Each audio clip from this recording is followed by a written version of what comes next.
Hello students, I am Shweta and welcome to my channel Education Hub class 9th का chapter number 2 कर रहे हैं और previous video में हमने एक्सरसाइज 2.1 कवर कर ली थी और आज हम इसी का एक न्यू टॉपिक स्टार्ट करने जा रहे हैं, जीरो ऑफ द पॉलिनोमियल्स। तो इसको सीखने से पहले, जीरोस ऑफ द पॉलिनोमियल सीखने से पहले हम क्या सीखेंगे, वैल्यू ऑफ ए पॉलिनोमियल। अगर हमें एक पॉलिनोमियल दिया हुआ है तो उसकी वैल्यू हम कैसे निकाल सकते हैं। तो उसकी वैल्यू निकालने के लिए मैंने यहाँ पे आपके बुक से कुछ एग्जांपल्स लिए हैं, इनको सॉल्व करके हम समझेंगे कि इनकी वैल्यू कैसे निकाली जाती है। सिंपल है, आपको एक पॉलिनोमियल दिया है, हमेशा ऐसे लिखा जाता है पॉलिनोमियल पी एक्स। पॉलिनोमियल को डिनोट करने का क्या तरीका है, पी के बाद ब्रैकेट में एक्स, मतलब जो भी वेरिएबल का पॉलिनोमियल है वो वाला वेरिएबल हमारा ब्रैकेट के अंदर आएगा। तो पी एक्स की वैल्यू कितनी दी है, 5x³ minus 2x² plus 3x minus 2 at x is equal to 1 की वैल्यू देखो। Find the value of each of the following polynomials at the indicated value of variable. Variable की जो value indicate की गई है x इज इक्वल टू 1, जो value हमें दी गई है, इसी वैल्यू को रख के हमें पॉलिनोमियल की वैल्यू को निकालना है। तो सिंपल है, p x की वैल्यू पॉलिनोमियल ये है तो हम यहाँ पर क्या दे सकते हैं, p x की वैल्यू 1 है तो यहाँ पर x की जगह पर 1 रखा, हमने x की जगह पर 1 रखा। अब सिमिलरली ये x हमारा यही वाला x है, जो ये x यहाँ पर वेरिएबल यूज किया गया है, तो हम पूरी इक्वेशन में जहां पर हमारा x दिया हुआ है x की जगह पर हमने 1 पुट करना है। तो 1 पुट करेंगे तो क्या होगा, 5 यहाँ पर हो गया 1 की पावर 3 माइनस 2, यहाँ पर क्या हो गया 1 की power square plus 3 multiply by 1 minus 2। Clear. अब इसको सिंपली सॉल्व करना है, तो हमें जो इसकी वैल्यू निकलेगी वो इसको सॉल्व करके जो भी आंसर आएगा वो हमारी वैल्यू हो जाएगी। इसको सॉल्व किया, 1 की पावर क्यूब है तो 1 का 1 ही रहने वाला है, यहाँ पर 1 का 1 ही रहेगा। 1 की पावर स्क्वायर है, यहाँ पे 2 इंटू 1 रहेगा और यहाँ पर भी हमारा यही रहेगा। इसको सिंपली आपको जैसे सॉल्व करते हैं, हम सॉल्व करके इसका आंसर निकाल लेते हैं। यहाँ आ गया 5 माइनस 2 प्लस 3 माइनस 2। अब इसको सॉल्व करेंगे, 5 माइनस 2 कितना हो गया 3 प्लस 3 माइनस 2 कितना हो गया 1। दोनों को सॉल्व किया, आंसर आ गया हमारा 4। तो p की वैल्यू, पॉलिनोमियल की वैल्यू 1 रखने पे हमारा आंसर कितना आ रहा है 4। तो वैल्यू ऑफ ए पॉलिनोमियल का मतलब यही होता है कि किसी पॉलिनोमियल में हम x की वैल्यू पुट करके जो हमारा आंसर आता है वही हमारा वैल्यू ऑफ ए पॉलिनोमियल होता है। क्लियर। ऐसा ही एक एग्जांपल आपकी बुक में और दिया हुआ है, इसको भी सॉल्व कर लेते हैं। यहाँ पर हमने क्या रखा, p की जगह पर y की जगह पर y की वैल्यू कितनी दी हुई है, यहाँ पर y की वैल्यू 2 रखने को बोला है, 2 रखा। इसको सॉल्व कर लेते हैं, 3 यहाँ पे 2 की पावर 3 माइनस 4 मल्टीप्लाई बाय 3 नहीं, यहाँ पर वैल्यू 2 है, प्लस √11। ठीक है। इसको भी सिंपली इसकी तरह सॉल्व कर लेंगे, क्या आ जाएगा 2 की पावर 3 है तो कितना हो जाएगा 2 multiply by 2 that is equal to 8। तो हमारा कितना आ गया, मल्टीप्लाई बाय 8 माइनस 4 2 जा 8 प्लस √11। अब इसको सॉल्व कर लेंगे जैसे करते हैं, पहले बॉड मॉस के अकॉर्डिंग पहले हमें मल्टीप्लाई करना है, तो क्या हो जाएगा 3 8 जा 24 माइनस 8 प्लस यहाँ पर आ गया √11। अब √11 का तो स्क्वायर रूट निकलता नहीं, अंडर रूट निकलता नहीं, ये तो वैसे का वैसे ही रहने वाला है, तो अंडर रूट हमारा वैसे का वैसे ही रहेगा। इसमें से जब इसको माइनस कर देंगे तो हमारा आ जाएगा 16 प्लस √11। ये हो गया हमारी इसकी वैल्यू।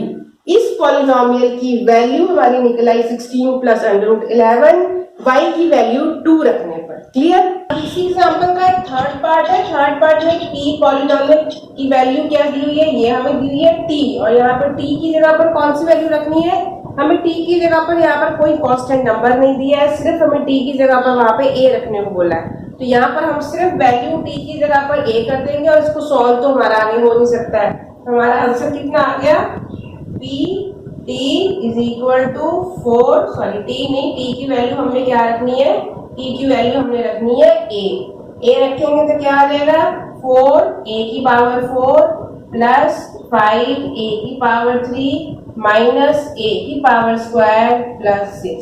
अब इसको आगे हम सॉल्व नहीं कर सकते क्योंकि यहाँ पर ऑलरेडी हमको कांस्टेंट नंबर नहीं दिया है, वेरिएबल की तरह ही एक नंबर हमें और दे दिया, t की जगह पर a रखने को बोला है। तो ये हमारा हो गया वैल्यू ऑफ ए पॉलिनोमियल। तो वैल्यू ऑफ ए पॉलिनोमियल हम इसी तरीके से निकालते हैं। अगर हमें वैल्यू दी हुई है वेरिएबल की तो उसी वेरिएबल की वैल्यू को हम पॉलिनोमियल में पुट करेंगे और जो हमारा आंसर आएगा वही हमारी वैल्यू ऑफ द पॉलिनोमियल होगी।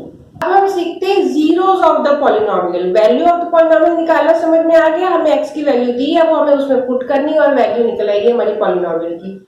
जीरोस ऑफ ए पॉलिनोमियल का क्या मतलब है? Zero of a polynomial px is a number alpha such that p alpha is equal to 0। मतलब कि जो भी पॉलिनोमियल की आपकी ये इक्वेशन दी हुई है, जो भी पॉलिनोमियल का एक्सप्रेशन दिया है, इसको हमें किससे इक्वेट करना है? जीरो के साथ इक्वेट करना है। तो यहाँ हमारा क्या है? Zero polynomial is also called, zero polynomial को हम आल्सो क्या बोलते हैं? Root of the polynomial. अगर आपको क्वेश्चन में पूछ लिया जाए कि जीरो ऑफ ए पॉलिनोमियल निकालना है तो भी हम वैसे ही करेंगे। अगर बोल दे कि रूट ऑफ द पॉलिनोमियल बताओ तो भी हमारा सेम ही आंसर होगा। px is equal to 0। अब यहाँ हमारा px क्या है? यहाँ पर हमारा px is equal to, px हमारा है क्या एग्जैक्टली? पॉलिनोमियल x है क्या? पॉलिनोमियल x हमारा है 2x प्लस 1।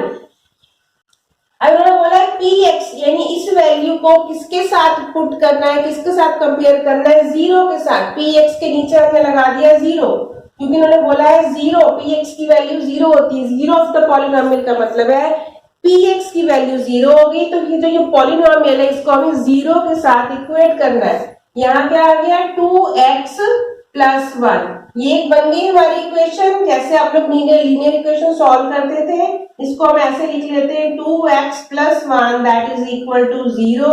हमें निकालना क्या है? इसमें वैल्यू निकालनी है। वैल्यू यानी कि x की वैल्यू निकलेगी। यहाँ हमारा क्या हो गया? 2x इज इक्वल टू 1 उधर चला गया तो प्लस का साइन हो गया चेंज, माइनस में हो गया। और यहाँ पर 2x मल्टीप्लाई हो रहा है 2 के साथ तो ये 2 चला जाएगा यहाँ नीचे, तो -1/2। तो हमारी x की वैल्यू क्या निकल के आई? -1/2। प्रीवियस हमने क्या किया था? वैल्यू निकल के जहां पर x की वैल्यू ऑलरेडी दी होती थी तो हमने x की वैल्यू पुट करके हम आंसर निकालते थे। यहाँ पर हमारा जीरो पॉलिनोमियल में क्या है कि हमें x की वैल्यू खुद निकालनी है कि क्या वैल्यू पुट करें तो हमारा ये आंसर आ जाए। तो हमने क्या है, इसको निकालने का तरीका क्या है कि पॉलिनोमियल को हम जीरो से इक्वेट करेंगे और हमारा जो है आंसर सॉल्व करके निकल आया कि x की वैल्यू -1/2 है, जो कि इसके जीरो ऑफ द पॉलिनोमियल भी है और रूट ऑफ द पॉलिनोमियल भी है। अब हम सीखेंगे कि हम कैसे चेक कर सकते हैं कि ये जो वैल्यू है वो पॉलिनोमियल की वैल्यू है कि नहीं। पहले तो हमने वैल्यू निकालनी, सिंपली वैल्यू निकालनी सीखी थी। वैल्यू यानी x की वैल्यू पुट करके वैल्यू निकालनी सीखी। फिर हमने जीरो ऑफ द पॉलिनोमियल के बारे में सीखा। फिर अब हम क्या सीख रहे हैं कि अब हम इसमें सीखेंगे कि जो हमारी वैल्यू है क्या वो इसकी वैल्यू है कि नहीं है। ठीक है, अब इसकी वैल्यू है कि नहीं है इसके लिए हमें क्या करना है? सेम वही मेथड है। यहाँ पर हमने पीछे क्या किया था? पीछे हमने इससे पहले सीखा था वैल्यू निकालना, x की वैल्यू निकालना सीखा था। अब हमारा है check whether -2 and 2 are zeros of the polynomial this. x plus 2 का क्या 2 और 2 इसके रूट्स है? रूट्स है या मतलब जीरो ऑफ द पॉलिनोमियल है कि नहीं है। तो हमने क्या करना है? इन वैल्यूज को x मान लिया, एक हमारा क्या दिया हुआ है? x हमारा -2 दिया हुआ है, दूसरा x हमारा क्या दिया हुआ है? 2। यानी कि इन दोनों वैल्यूज को हमें इसमें पुट करके चेक करना है कि ये इसका रूट है कि नहीं, पॉलिनोमियल है कि नहीं। उसके लिए हमें चेक करके हम बताते हैं। सबसे पहले हमने क्या किया? px is equal to x plus 2, ये हमारा पॉलिनोमियल है px। x की वैल्यू पहले हमने क्या रखी? -2 रखी तो यहाँ आया -2 प्लस 2, तो ये कट गया, हमारा क्या आंसर आ गया? 0। नेक्स्ट हमने क्या रखा? p की वैल्यू 2 रखी तो यहाँ 2 प्लस 2 हो गया, तो हमारा आंसर कितना आ गया? 4।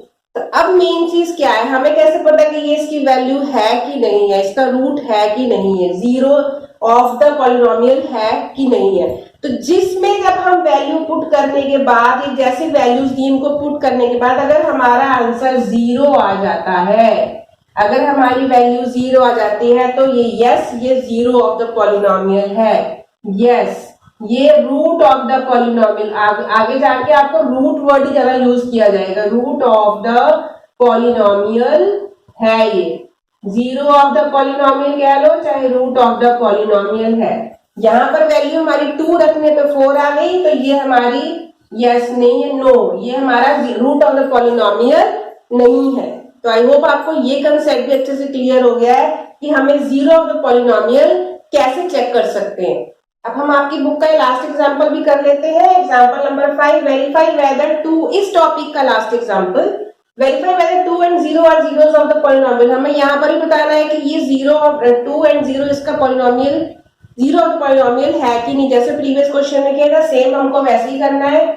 x की वैल्यू पहले 2 रखनी है, फिर x की वैल्यू हमने 0 रखनी है। तो हमने यहाँ पर पहले x की वैल्यू 2 रखी, तो क्या हो गया, x की जगह पर क्या हो जाएगा, 2 की पावर स्क्वायर माइनस 2 और मल्टीप्लाई बाय 2। ये 2 की वैल्यू 2 रख दी, 2 2 जा 4, 2 का स्क्वायर करेंगे तो 2 2 जा 4 हो गया, माइनस 2 मल्टीप्लाई बाय 2, ये भी हो गया 4। अब ये हमारा आंसर आ गया 0। इसका मतलब प्रूफ हो गया, वेरीफाई हो गया कि 2 जो है वो वैल्यू है 0 ऑफ द पॉलिनोमियल की वैल्यू है। ठीक है, नेक्स्ट हो गया 0। अब हमें यहाँ पर 0 पुट करना है, p की वैल्यू हमने 0 पुट की, x की वैल्यू, यहाँ क्या आ जाएगा, 0 का स्क्वायर माइनस 2 मल्टीप्लाई बाय 0। तो 0 की जगह पर 0 ही रहेगा, 2 को अगर 0 से मल्टीप्लाई करेंगे तो यहाँ भी 0 आ जाएगा, आंसर आ गया 0। तो हमने वेरीफाई कर दिया कि 2 and 0 are the zeros of the polynomial x square minus 2x। Clear. तो आज की वीडियो में इतना ही। हम लोगों ने क्या क्या सीखा, वैल्यू ऑफ द पॉलिनोमियल निकालना सीखा, 0 ऑफ द पॉलिनोमियल निकालना सीखा, और हमने क्या सीखा, हम कैसे चेक कर सकते हैं कि ये वैल्यू पॉलिनोमियल की है कि नहीं। 3 चीजें हमने यहाँ पर सीखी। तो आज की वीडियो में इतना ही। आई होप आपको ये तीनों कॉन्सेप्ट अच्छे से क्लियर हो गए हैं। तो इसके बाद हम नेक्स्ट वीडियो में मिलेंगे इसी से रिलेटेड एक्सरसाइज 2.2 के साथ। तो तब तक नेक्स्ट वीडियो में मिलेंगे, तब तक के लिए बाय।